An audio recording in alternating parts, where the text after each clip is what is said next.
Σχετική είδηση. Σήμερα το πρωί έτυχε και βρέθηκα στα γραφεία μιας μεγάλης πολυεθνικής εταιρείας στον χώρο των τροφίμων. Εγώ για χρόνια ήμουν και δημοσιογράφος στον χώρο των επιχειρήσεων.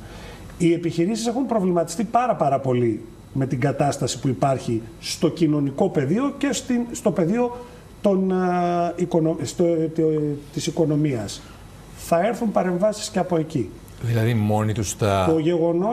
Το γεγονός ότι κινήθηκε η κυβέρνηση σε προηγούμενο χρόνο, δεν λέω τώρα πρόσφατα, αλλά σε προηγούμενο χρόνο, στο πεδίο των ποινών, αλλά και ταυτόχρονα το γεγονός ότι έχουν αρχίσει και βλέπουν κόπωση στους τζίρους τους, βλέπουν κόπωση στους όγκους τους, στους όγκους πωλήσεών τους, οι μεγάλες πολυεθνικές εταιρείες και μάλιστα εταιρείες οι οποίες έχουν και παραγωγική βάση στη χώρα μας, θα οδηγήσει σε προγράμματα αποκλιμάκωσης των τιμών και πολυεθνικές εταιρείες. Έχει πέσει κατανάλωση δηλαδή. Κρατήστε το αυτό που σας λέω. Αυτό το λέω λίγο με το καπέλο και το βουλευτή. Αυτό είπα ακριβώς, ότι ένας στους δύο Έλληνες έχουν 55% μειώνει κατανάλωση. Δεν είναι αποτέλεσμα, ας πούμε, μποϊκοτάζ. Δεν είναι αποτέλεσμα μιας απόφασης που έχουν πάρει. Είναι αποτέλεσμα αδυναμίας. Αυτό θα σας πω για κάτι. Αυτό το έχω μεταφέρει και στο οικονομικό επιτελείο της κυβέρνησης και το έχω πει και στην εκπομπή σας και θα το ξαναπώ. Το είπατε κι εσείς πριν.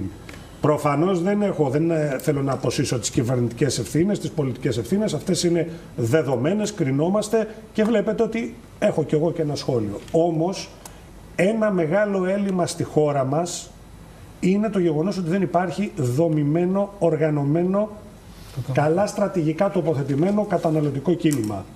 Το γεγονός ότι οι καταναλωτές ακόμα δεν φταίνε οι άνθρωποι, αυτά είναι ξέρετε από τα κάτω, είναι οργανωμένα πράγματα. Δεν έχουν την ωριμότητα όπως υπάρχουν οι Γάλλοι καταναλωτές, οι οποίοι βλέπετε προχωράνε συντεταγμένα και σε μποϊκοτάζ προϊόντων.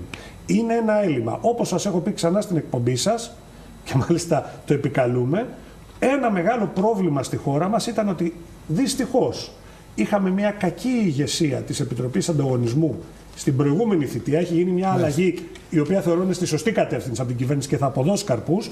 Όμως είχαμε μια κακή ηγεσία στην Επιτροπή Ανταγωνισμού, η οποία έχασε πάρα πολύ χρόνο και δυστυχώς τα αποτελέσματα είναι. Η οποία η Επιτροπή Ανταγωνισμού δεν ρίχνει τις τιμές, εντοπίζει τα καρτέλ και τα χτυπά. Έχει όμως κέριο ρόλο στη διαμόρφωση των αγορών, έτσι. Πάμε, κύριε Καραμέρο. Θα στεναχωρήσω τον Δημήτρη τον Μαρκόπουλο, αλλά επειδή είναι εκπρόσωπος της Νέας Δημοκρατίας, εγώ θα ήθελα να μάθω σε ποια πολυεθνική ήσασταν σήμερα και σας είπαν ότι έχουν κόπο στα κέρδη και στον όγκο.